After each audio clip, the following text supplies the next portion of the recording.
Presentation Skills for Design Students, Episode 35.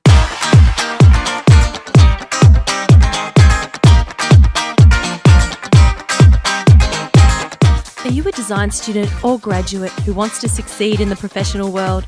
If so, keep listening. You are about to discover how to get noticed, land your dream job, and have an outrageously successful career. It's all about being able to speak, present, and communicate like a boss. So let's get to it. Hello everyone and welcome back to the podcast. My name is Christina Canters and this week is all about the elevator pitch. But first, I want to give a quick shout out to Anthony Tran of marketingaccesspass.com for leaving a lovely iTunes review. Anthony writes, Christina is the most creative person I know when it comes to building relationships and communicating effectively. You can definitely learn a lot from her. She really brings a fun twist to her show and everything she does. Awesome. Thank you so much, Anthony Tran, for that lovely review. Of course, if you want to leave a review for the podcast, I would be very appreciative. It just helps the podcast get discovered by more awesome people like yourself. All you have to do is go to designdrawspeak.com. There's a link there to subscribe via iTunes. Just click that link and it will take you to iTunes where you can leave a review of your own. Okay, now let's get right into this week's topic. Now, when someone asks you, so what do you do? Your response, that is your elevator pitch, has the potential to spark their interest in you and leave them keen to learn more. This question, what do you do? It's your golden opportunity to wow them, and you never know what opportunities will come out of that. And that's why I love this whole concept of a really effective elevator pitch. And I am very excited to welcome back communication skills expert Andrew Lovick to join me on the podcast. You may remember Andrew from episode 24, which was all about how to approach people and have awesome conversations. If you haven't already listened to it, be sure to check it out. It's a really good one. I believe that this topic is so important. I've actually created a whole separate worksheet that takes you step by step through the process of creating a really effective kick-ass elevator pitch, along with lots of other handy tips for you. And you can find that in the show notes at designdrawspeak.com/pitch. And if you go and download that, it's going to help you further formulate your unique elevator pitch. That's how important I believe this stuff to be. So make sure you go check that out after you've listened to the episode. And without further ado, let's get into the chat I had with communication skills expert Andrew Lovick. I sat down with a CEO of an advertising agency, and I was so excited to have this opportunity to sit down with him personally, one-on-one, and meet him. And he basically asked me, "What do you want to do?" And I had no real answer for him. And he said, well, if there's any advice I can give you from this meeting, I want you to, anytime you meet somebody, you should know what you want to do, know what you're passionate about, because I get people every day asking me for a job. And I'm like, really? What do they ask you? Or what do they say? They tell me that they don't care what they do just as long as they have a job and they're willing to do anything it takes, which is the wrong answer. Wow. And I'm thinking to myself, well, that's what I've been telling people this whole time. He said, I want someone who's going to say, I want to work in social media. I'm very passionate about social media. I do a lot of awesome things with social media. I want to learn more. I want to do, I want to learn the tricks of the trade. I want to keep going and keep learning. And this is where I want to go. And this is what I want to do. And then he can say, okay, now that I know where you want to go and what you want to do, I can help you and point you in the right direction. And when he told me that, I was like, no, I messed up. But it was a good learning experience. Hi, everyone, and welcome back to the podcast. We're talking elevator pitches today with my very good friend, Andrew Lovick. He's the very first guest that I've had on the show for a repeat appearance. And I'm very excited to have him back because today what we're talking about is very important. Andrew, welcome back to the podcast and thanks so much for joining me again. Hey, thank you so much. It's a pleasure. I love that story about the CEO, and that's something we're going to expand on a little more during this chat. But firstly, I just want to ask you, Andrew, can you tell us exactly what is an elevator pitch? Yeah, an elevator pitch is any kind of short speech that sells an idea, promotes a business, or markets you as an individual. So, in other words, your elevator speech should be able to describe and sell you as an individual in 45 to 90 seconds. Okay, 45 to 90 seconds. Now, why is it important to hmm have one? Now, an elevator speech is so essential. It's almost just like having a business card. You need to be able to say who you are, what you do, what makes you unique, and why your listeners should care. If you don't have an elevator speech, then people won't really know what you do. Because in conversation, it's going to come up. That's one of the first things we say. So, what do you do? I know, and then I know, and I've met so many people who just say, "Oh, I'm studying architecture," or "Oh, I'm a student," or I'm a landscape student, and that's all they give me, and I have to ask them, "Okay, where are you studying? How long until you graduate? Are you working? Are you going to look for a job?" And it's really quite frustrating for me to even just get any information out of them. Most definitely. And it's funny because as much as you can really work on putting an elevator speech together, there's going to be instances where you're going to hit all those details as a job seeker, and there's still things that you haven't covered, or you're never going to have a perfect elevator pitch. But what's going to happen is the more information you provide up front to the individual who's asking you, the more you can move on to something that can actually benefit you. What do you mean by that? So I'm introducing myself to you, and I start telling you about what I'm passionate about. I'm really passionate about communication. I'm a communication scholar. I spend a lot of time studying communication, and I'm interested in everything communication. Oh my gosh, really? Wow, me too. Or really, that's interesting. My wife does studies communication and is a public speaker. Oh, really? Wow, really like to get in contact with her. Yeah, here's my wife. I'd love to introduce you to my wife or my friend or my coworker, somebody they know. You're introducing yourself into that person and all of their networks. Right. So that's helping you make more connections and just carry on the conversation into something that's going to help you. Oh, definitely. That's perfect. Okay. Now let's talk about components of a good elevator pitch. Okay, so components of a good elevator pitch, you need to know your audience, and you must tailor your speech in any situation. So when your speech, it will be more successful when you specifically target it for a specific audience. Now, when you're out and about running around, you're not gonna meet, you don't need to have an elevator speech for every type of person you meet.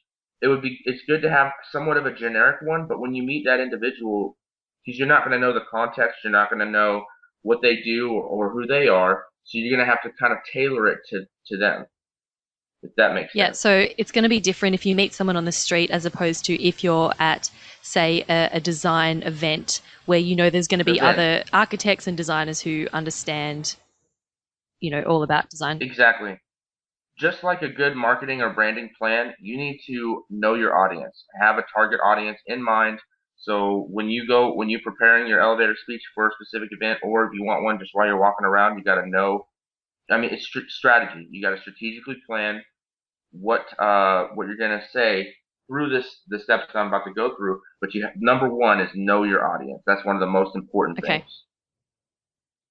Number two, you have to know yourself. Before you can convince anyone of how great you are, you need to know how great you are. So, you have to be, if you, like I said in the last podcast, you're a rock star, right? Yeah. In order to tell, you got to believe you're a rock star in order to tell someone you're a rock star. So you got to define precisely what you are offering and what you're passionate about. So, what problems can you solve? What benefits can you bring to the table? What makes you unique? What is your unique selling point? So things that you're passionate about, things that you can bring to the table, not that I'm just a hardworking individual or I am a go-getter. Well, those are wonderful qualities to have about a person, and I'm glad you think that about yourself. But tell me why you're a hard worker. how you're such a hard worker, or what is unique about you? What makes you different? What stands out about Okay, I you? have a question. Should that Okay. come at the very beginning? So like what I mean, I just want to take people step by step through this process. Hmm. So okay, let's use someone for example if they are an architecture graduate who has just Hmm. graduated from say the University of Melbourne and they're looking for a job and they love okay let's make up a fictional person here. They love designing houses. They like Okay. doing small residential projects because they love working one on one with clients and they love the challenge of working through the whole design process and the whole built process of managing a project as well. So let's take this person as design graduate. Should they first of all say like talk about their passions or should they talk about I'm an architecture graduate? Because something that I've talked about in my previous in a previous podcast was about showing your passion, and I talk a lot about telling people why you do something first before actually saying what you've done. So because people are much more respond much better to that emotional side of it, that why you've done something. Does that also apply to the elevator pitch, or should you be Oh, definitely. Definitely. And then step three for outlining your speech.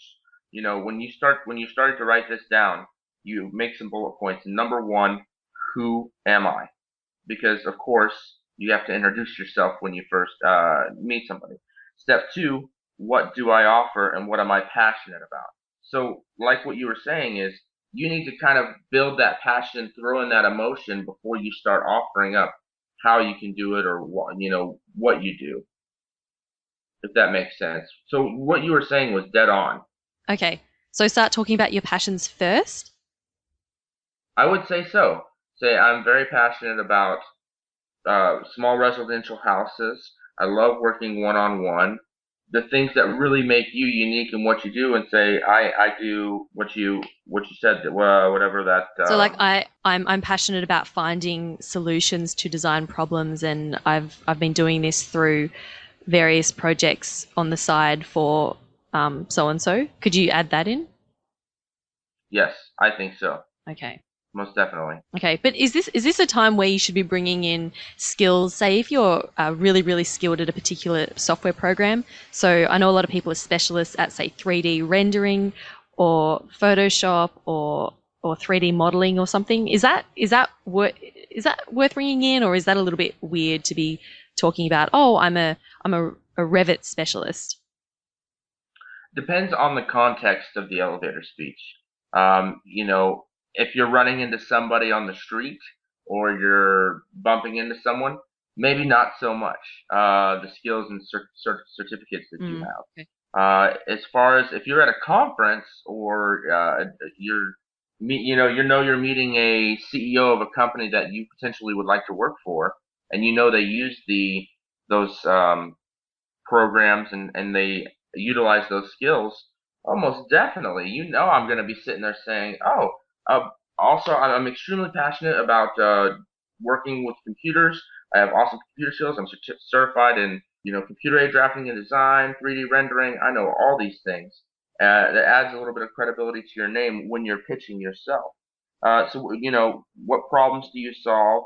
Contributions you can make, and then what you really need to get down to at the very end of your elevator pitch is what should the listener do after hearing this. So that's the main key element here is when you're deciding to tell the person in your pitch or you're developing your elevator pitch, the number one thing is what should the listener do after hearing your speech? Should they what do you want them to do? What do you want them to know about yourself? Do you want them to give you a card? Do you want them to uh, do you want to meet up with them? What do you want them to do? Okay, so instead of just ending it with, and yeah, that's it, that's me, and they're just leaving them hanging, you want to give them a call to action. Exactly. And I have a story about call to action. I was meeting with a bigwig in public affairs, and she told me that one of her biggest pet peeves is when she's meeting somebody, they don't they don't ask her for anything.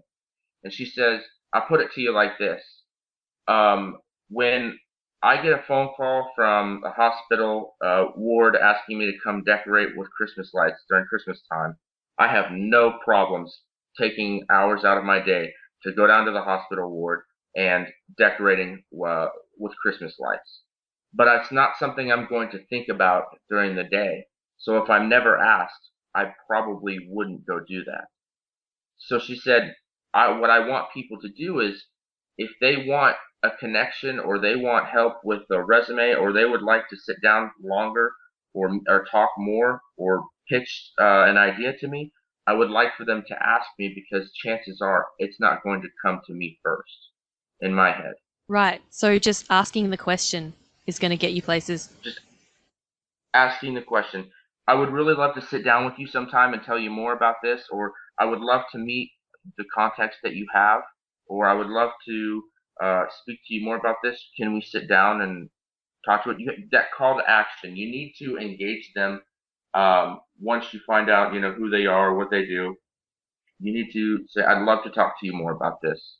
If it's a CEO that you want to, or that that works for a company that you want to work at, or somebody you've just met on the street, they say, "Hey," for instance, I took my wife to a networking event, and one of the guys there's sisters worked in the same field as my wife, and she said, "Well, can I get in contact with her?" He said, "Yeah," and he whipped out his phone and gave my wife his sister's number right there on the spot. A complete stranger she doesn't even know, and he had no problem giving her her information. Yeah, I found that people are really helpful if you just ask and if you just say, "Hey, hey, do you have Exactly. a card I could grab? I'd love to keep in touch and maybe ask you a quick question every now and again." People generally don't mind that sort of thing. Everyone's very, very receptive about helping. They've been there in your shoes before, so it's pretty easy for them to relate to where you're coming from. The trick is, and it's funny, I haven't had any problems getting people being receptive. It's figuring out how to tell them what I want and what I want to do, and then conveying to them so that they can help me meet my Okay, goals. so is that the fourth component? That is Okay. just telling them what you want, and then that's it. You need to know who you are, what do you offer, what problems can you solve, what you're passionate about, what should the listener do after hearing this, and you need to know what you want. So if I'm looking for a job in the next month or so, they say, okay, this guy is looking for a job in a month in working in social media, doing this, doing that, passionate about this. So they have a checklist. They know what to do to help you. I guess that's like another semi call to action, isn't it? It is. you're sort of feeding them uh, bait to capture onto. If you say, "This is what I'm looking for," or like if you've already included, "This is how I can help you," or "This is how I help people," and this is now what I'm looking for and where I want to go. That's kind of giving them an opening to then say, "Oh, well, I actually know someone who rah rah rah," or "Oh, well, we actually have an opening, blah blah blah." So by ending that elevator pitch with that hook, I suppose, to try and get people to grab onto it and then lead on and help you with your problem. That's an awesome way to end your elevator speech. Exactly. Kind of a secondary call to action. And most of the time, if there's someone they'll know somebody and they'll say, "Oh, yeah, one of my best friends actually works in that same field." It might not be the exact same field. It might not be the job that you're looking for, but you get in contact with this person and they're more into that area of work. A lot of people discredit someone when they say, "Oh, I work in architecture." Well, I'm more of a computer guy, and architecture and our computers, that's not what I'm looking for. So sorry, I'm going to move on to somebody else and try and find a person that. But you have no idea who that person knows, or who are his contacts, and you might say, "Oh, one of my best friends in college owns his own computer graphics business. Um, Let me just give you his email, or shoot him a text and see if it's all right if I link you two together, and he might be a great mentor for you." I look at it kind of like a spider web. You're in the middle of it, and each little web just keeps branching out into more and more branches, and you'll just eventually run into somebody who's going to help put you in a direction that's going to benefit you. And it can be discouraging when it's not going to be the first time it happens. Like you said, you've met so many people, and then you have after a while you kind of forget that you're there to try and further yourself or further your career. You just end up meeting awesome people that turn into awesome relationships. And so it just kind of, and then it starts to be more fluid, more natural, and it turns out to be something way better than just a pitch to get yourself a job. Yeah, I love that. I think forgetting about the whole just wanting to make networks and make connections and find a job is like, if you can just relax and just think, oh, I'm just talking to this person. I don't know who they are. I don't know who their connections are, but I'm just genuinely interested in talking to this person and sharing my passion and telling them about myself. And then that's the way it's going to become more natural to you, because you don't want it to sound forced and over rehearsed. Exactly. One of the worst things you can do is memorize your elevator pitch. You need to be able to have certain words you can kind of draw upon, some adjectives that you have already in place. But if memorize an elevator pitch and someone says, "So what do you do?" I am a architect and I like communication. It's going to come across like that to the person. And so the more you practice and the more you can even work on your friends. You use it for your friends and you can become more fluid. And then when you're in a situation, meeting a complete stranger or sitting down with the CEO of a company, which you might have the opportunity to do, you won't screw it up like me. You'll be able to know what you want to do. You'll be able to know what you can do for them, and you can convince them in that short period of time that you're an asset and that you're a genuine person, you're unique, and you're a rock star, and you can get the job done. And they'll say, "Man, you know what? I like this guy, I like this gal. Let's help them find a mentor, or let's put them on the right track, and let's do something for them." Passion is the only thing that sells anything. That's something that I've heard, and I I like think that. if you can just project your passion and just show that you are genuinely excited and interested in what you're doing, and you show genuine excitement and interest in the other person and in their company, or whatever they're doing, they're going to remember you and think, and like you said, think, yeah, I like this person. I want to help this person. Oh, that is an absolute for sure. I mean, I haven't really met anybody who's said, "No, I don't want to help anybody. I don't want to help this person." But the more passionate you are, the more fluid you are, the more you can convey how much you love what you're doing and why you want to help or what you can do and what makes you unique. Uh, you're you're gonna have success of where you go, and I think that speaks volumes. And I think if you just follow the plan, work towards making, because you really have to kind of do a little bit of soul searching too, and say what does make me unique, Mm. what separates me from everyone else. But everyone is unique in their own way. So once you kind of figure that out and use it, it really helps you define who you are, where you're trying to go, and what you're doing. So this little elevator pitch kind of turns into a soul search in a sense. And I think we could all do with a little soul search. There's nothing wrong with that. Soul searching. Awesome. Oh, Andrew, thank you so much for being a guest on my show again. This has been amazing. Can we just quickly go over those 4 components of the elevator pitch just one last time? Just to Of recap. course, of course. Okay, so number 1, know your audience. Know your audience, okay? Number 2, know yourself. Number 3, outline your speech. Okay, and then under the outline your speech, you have who am I? What do I offer? What problems do I solve or contributions can I make? What I am passionate about doing? And what should the listener do after hearing this? If you write those down as bullet points and kind of fill them in and kind of move them around to how you want to have them and kind of, make your own unique selling proposition in this, what you do is the very fourth component is finalize. Kind of make sure you get rid of the jargon, write it all out, and you're going to have an elevator speech, and you can mold it into something that you can really work on. And of course, this is always going to develop over time as well as you develop as a person. And, your goals may change. And so, this elevator pitch isn't a fixed thing. It can always be evolving. Oh, exactly.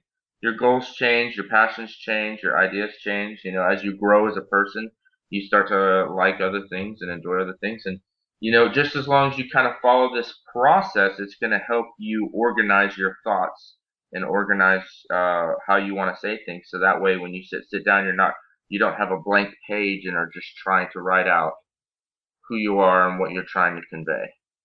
And as with all things in life, practicing is going to help you immensely. Would you agree? Oh, 100%. And that's why we have roommates, friends, significant others, so we can annoy them and practice. Yes.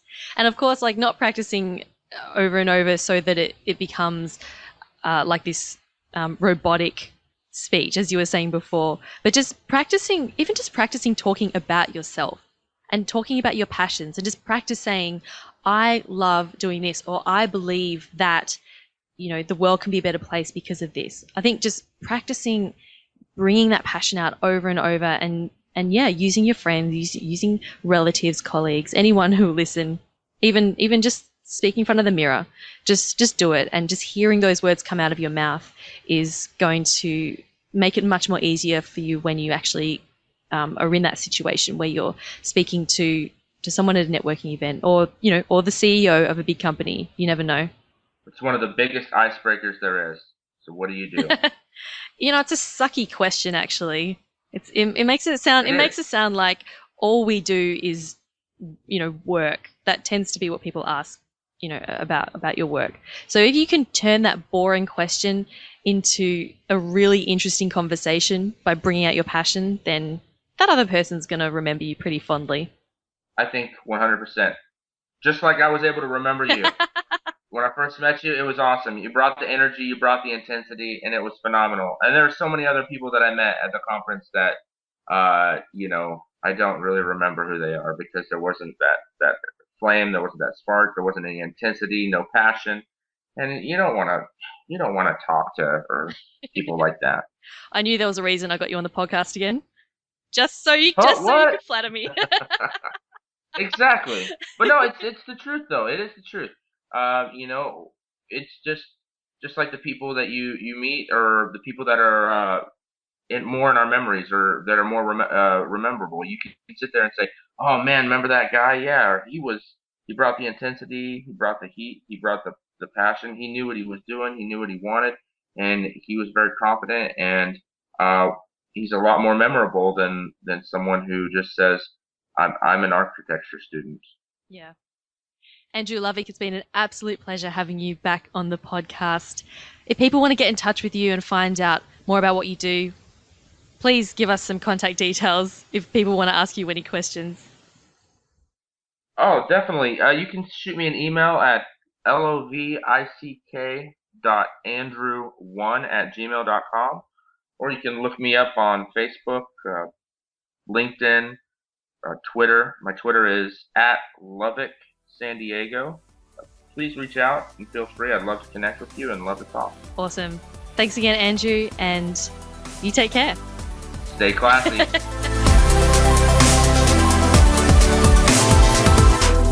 Thanks again to the wonderful Andrew Lovick for joining me on the podcast this week. Of course, I think it goes without saying that your challenge is to go to the website, download the elevator pitch worksheet. So go to designdrawspeak.com/pitch. You can download the worksheet there. It's totally free and just work your way through that. And of course, if you have any questions or you get stuck or whatever, just send me an email. It's Christina@designdrawspeak.com. And if you do write out your elevator pitch and you give it a few practice goes, I'm more than happy to have a listen. If you want to record it and send it through to me, that would be very cool. And that's it from me for episode 35. Thanks so much for tuning in. I really appreciate that you've taken some time out of your day to spend it with me. Take care, keep on being awesome, and I will see you next week for another episode.